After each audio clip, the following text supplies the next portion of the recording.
Assalamualaikum student. Our today topic is comparison of reactivity of halogens from chapter 8 chemical reactivity. तो जहाँ हम non metals की बात कर रहे हैं तो आगे हमारे पास नॉन मेटल में हेलोजेंस भी आ जाते हैं। हेलोजेंस हमारे पास क्या है कि हमारे पास जो पीरियोडिक टेबल का ग्रुप 17 है, 17 ग्रुप पीरियोडिक टेबल के 17 ग्रुप के जितने भी एलिमेंट हैं उनको कलेक्टिवली हम लोग हेलोजेंस कहते हैं।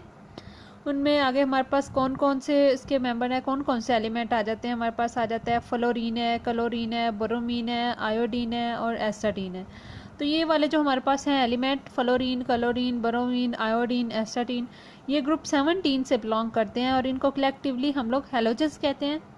हेलोजन वर्ड जो है इसका मतलब होता है सॉल्ट फॉर्मिंग। तो चूँकि ये वाले जो हैं क्लोरीन है, ब्रोमीन है, आयोडीन है, ये मोस्टली इनके जो है वो सॉल्ट के मेटल्स के साथ रिएक्ट करते हैं और सॉल्ट्स की फॉर्मेशन करते हैं, इसलिए इनको जो है वो हेलोजेंस कहा जाता है। तो ये वाले जो हैं इसमें अगर हम इनकी जो है वो फिज़िकल प्रॉपर्टीज़ की बात करें तो हम देखते हैं कि जैसे मैंने आपको लास्ट लेक्चर में जब हमने प्रॉपर्टीज़ पढ़ी थी वहाँ पर भी बताया था कि जैसे जैसे हम ग्रुप में टॉप टू बॉटम मूव करते हैं तो साइज़ बड़े होते जाते हैं। साइज़ जितने बड़े होते जाएंगे उनकी बॉन्डिंग्स उतनी ही उनकी आपस में जो है वो बॉन्डिंग इंटरमोलिकुलर फोर्सेस होती हैं, डाइपोल फोर्सेस जो होती हैं वो आपस में ज़्यादा होती जाती हैं, पोलराइजेबिलिटी मॉलिक्यूल की ज़्यादा होती जाती है। तो वो उनमें बॉन्डिंग्स आगे जो है नीचे जाते हुए ज़्यादा होने की वजह से उनके जो है वो आगे उनकी फ़िज़िकल स्टेट्स भी चेंज होती जाती हैं। तो अगर हम बात करें तो फ्लोरीन और क्लोरीन जो है ये टॉप पे आती हैं। इनका साइज़ स्मॉल होता है, इनमें जो है वो इंटरमॉलिक्यूलर फोर्सेस नहीं होती, वीक होती हैं, इसलिए मोस्टली ये जो है वो डाई एटॉमिक गैसियस फॉर्म में इस तरह से डाई एटॉमिक यानी F2 और Cl2 की फॉर्म में गैसियस फॉर्म में ये एग्जिस्ट करते हैं रूम टेम्परेचर पर। तो ये इसमें जो है वो फ्लोरीन और क्लोरीन जो है ये रूम टेम्परेचर पर गैसियस फॉर्म में एग्जिस्टेंस करते हैं। इसके अलावा ब्रोमीन जो है वो आगे लिक्विड फॉर्म में आ जाती है और आयोडीन जो है ये सॉलिड होती है। तो ये उसकी रीज़न वही आ गई कि डाउनवर्ड जाते हुए इंटरमॉलिक्यूलर फोर्सेस जो है वो इंक्रीज़ कर रही हैं, साइज़ बड़ा हो रहा है, साइज़ नीचे जाते हुए बड़ा हो रहा है, तो जिसकी वजह से उसकी पोलराइजेबिलिटी जो है वो इंक्रीज़ हो रही है, उनके दरमियान डाइपोल फोर्सेस जो है वो इंक्रीज़ हो रही हैं। तो फोर्सेस ज़्यादा होने की वजह से वो गैस से लिक्विड और लिक्विड से सॉलिड में चेंज होते जाते हैं जैसे जैसे हम डाउनवर्ड मूव करते हैं एक ग्रुप के अलोंग। ठीक है, इसके अलावा मैंने आपको ये पहले भी बताया था कि पीरियोडिक टेबल में जो टॉप इसमें जो है वो टॉप के मेंबर्स हैं वो गैसेस नॉन मेटल्स होती हैं, नीचे जो है वो लिक्विड और सॉलिड आ जाते हैं।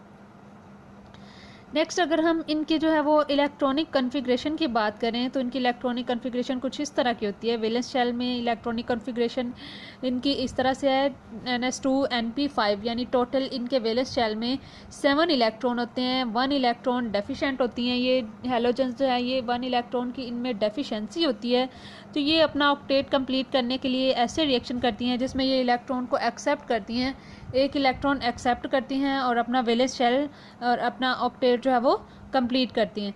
तो ये जो है अब ये अपना वैलेंस शेल कंप्लीट करने के लिए ये जो इलेक्ट्रॉन इनको चाहिए एक इलेक्ट्रॉन, ये उसको एक्सेप्ट भी कर लेती हैं या ये शेयर भी कर लेंगी। ठीक है, अब देखें बेटा अगर हम मेटल्स की बात करें तो इनका जब मेटल के साथ रिएक्शन होता है उसमें क्या होता है कि मेटल्स चूँकि इलेक्ट्रॉन डोनर होती हैं, ये अपना इलेक्ट्रॉन डोनेट कर देती हैं।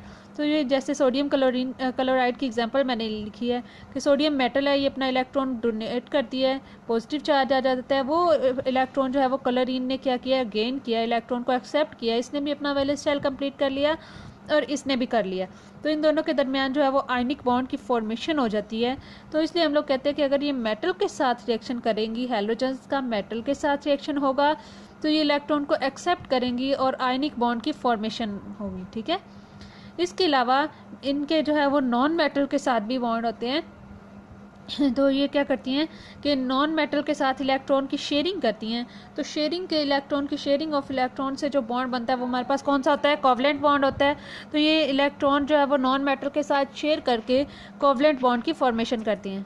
इसके अलावा आपकी बुक पे एक टेबल है, उसमें जो है वो इनकी फिजिकल करैक्टरिस्टिक्स लिखी हुई हैं हेलोजेंस की। कि यहाँ पे अगर आप देखें तो ये यहाँ पे हमारे पास जो है वो फ्लोरीन, क्लोरीन, ब्रोमीन और आयोडीन का बताया हुआ है। एटॉमिक नंबर क्या है, इनकी इलेक्ट्रॉनिक कन्फिग्रेशन किस तरह से होती है, कलर किस तरह से, कलर कौन कौन से होते हैं इनके।